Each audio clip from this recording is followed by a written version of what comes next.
नमस्कार। न्यूज़ क्रांति की ऑडियो समाचार सेवा आज क्या हुआ में सभी सुनने वालों का हार्दिक स्वागत है। सभी देशवासियों को नव वर्ष 2021 की हार्दिक शुभकामनाएं। आज के मुख्य समाचार इस प्रकार हैं। नल से जल योजना से जुड़े देश के 3 करोड़ घर। ठंड ने राजधानी दिल्ली में बरपाया कहर, पारा 1.1 डिग्री तक लुढ़का। दिल्ली में लगातार 37वें दिन भी जारी है किसान आंदोलन। देश में कोरोना से महाराष्ट्र और केरल में हुई सबसे ज्यादा मौतें। ब्राजील में कोरोना के नए वेरिएंट का पहला मामला सामने आया। और वर्ल्ड हेल्थ ऑर्गेनाइजेशन ने बायोएनटेक और फाइजर की कोरोना वैक्सीन को दी मंजूरी। अब समाचार विस्तार से। कहते हैं ओल्ड इज गोल्ड कहलाता है, इसलिए तो कानपुर आज भी दुलारी ज्वेलर्स ग्रुप पर अपना भरोसा जताता है। दुलारी ज्वेलर्स ग्रुप, कानपुर की pure old and trusted jewellery showroom. Visit की Dulari jewellers Kidwai Nagar and Dulari jewellers Lal Bangla. सरकार ने कहा है कि प्रधानमंत्री नरेंद्र मोदी की 15 अगस्त 2019 को लाल किले से हर घर को नल से जल जोड़ने की घोषणा के बाद जल जीवन मिशन के तहत अब तक 3 करोड़ से अधिक घरों को इस योजना से जोड़ा जा चुका है। जल शक्ति मंत्रालय ने शुक्रवार को बताया कि जल जीवन मिशन के तहत अब तक 3.23 करोड़ घरों को नल से जल पहुंचाने का काम पूरा हो चुका है। मंत्रालय के अनुसार 2024 तक 18.93 करोड़ घरों को इस योजना से जोड़े जाने का लक्ष्य है और 15 अगस्त 2019 से अब तक 17% घरों तक यह सुविधा पहुंचाई जा चुकी है। राष्ट्रीय राजधानी दिल्ली में नव वर्ष के पहले दिन शुक्रवार को ठंड ने कई वर्षों का रिकॉर्ड तोड़ते हुए कहर बरपाया। दिल्ली में सुबह न्यूनतम तापमान 1.1 डिग्री सेल्सियस रिकॉर्ड किया गया, जो सामान्य से 6 डिग्री सेल्सियस कम है। कोहरे और धुंध ने दोपहर बाद तक राजधानी को अपने आगोश में रखा। सुबह घने कोहरे के कारण दृश्यता का स्तर करीब करीब शून्य हो गया था। मौसम विभाग के अनुसार आर्द्रता का स्तर 70% रहा। साथ ही अधिकतम तापमान 15 डिग्री सेल्सियस रिकॉर्ड किया गया। कृषि सुधार कानूनों के खिलाफ दिल्ली की सीमा पर किसान संगठनों का आंदोलन शुक्रवार को 37वें दिन भी जारी रहा।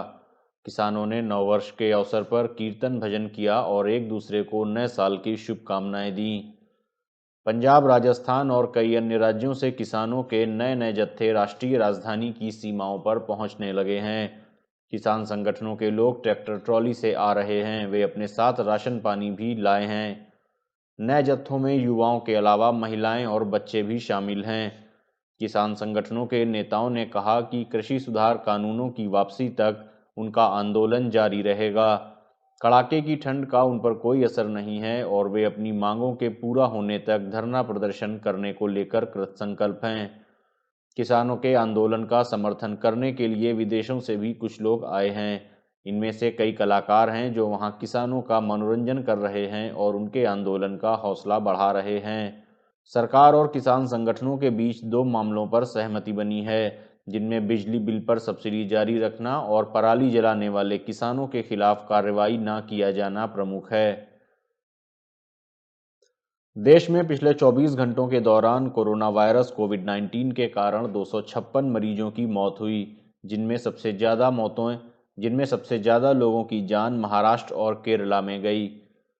इस दौरान महाराष्ट्र में जहां कोविड-19 से 58 मरीजों की मौत हुई, वहीं केरल में 30 लोगों ने दम तोड़ा। केंद्रीय स्वास्थ्य एवं परिवार कल्याण मंत्रालय की ओर से शुक्रवार को जारी आंकड़ों के मुताबिक पिछले 24 घंटों में 20,036 नए मामले सामने आए हैं, जिससे संक्रमितों की कुल संख्या 1,02,86,000 से अधिक हो गई है।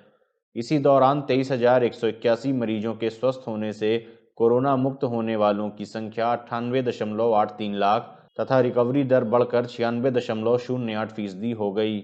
सक्रिय मामले 3,402 घटकर 2.54 लाख रह गए और इनकी दर 2.47% रह गई है। इसी अवधि में 256 मरीजों की मौत होने से मृतकों का आंकड़ा बढ़कर 1,48,994 हो गया है और मृत्यु दर 1.45% है। दक्षिण अमेरिकी देश ब्राजील में वैश्विक महामारी कोरोना वायरस के नए वेरिएंट का पहला मामला सामने आया है। ब्रिटेन में दिसंबर की शुरुआत में सबसे पहले पाए गए कोरोना के इस नए वेरिएंट की अब तक दर्जन भर देशों में पुष्टि हो चुकी है। जिनमें भारत, अमेरिका, संयुक्त अरब अमीरात और यूरोप के कई देश शामिल हैं। यह नया कोरोना वेरिएंट पुराने वायरस से 70% तेज गति से फैलता है। इससे पहले मंगलवार को संयुक्त अरब अमीरात ने ब्रिटेन में हाल ही में पाए गए कोरोना वायरस के नए स्ट्रेन के पहले मामले की पुष्टि की थी। ब्राजील कोरोना वायरस से तीसरा सबसे अधिक प्रभावित देश है, जबकि इससे सबसे अधिक प्रभावित देश अमेरिका है। ब्राजील में कोरोना से अब तक 1,93,875 लोगों की मौत हुई है और 76 लाख से ज़्यादा लोग संक्रमित हुए हैं।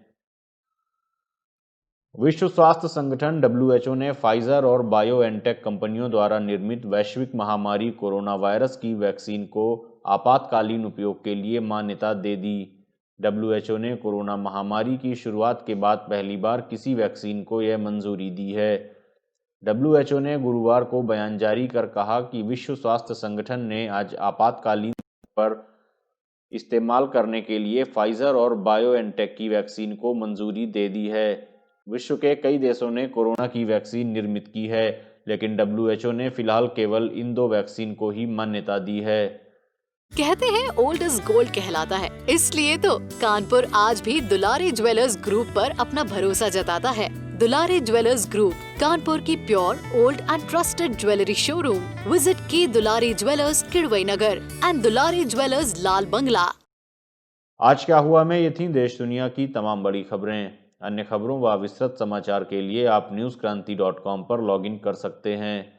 न्यूज़ क्रांति से आप अलग अलग social media platform Facebook, Twitter, YouTube और इंस्टाग्राम पर भी जुड़ सकते हैं।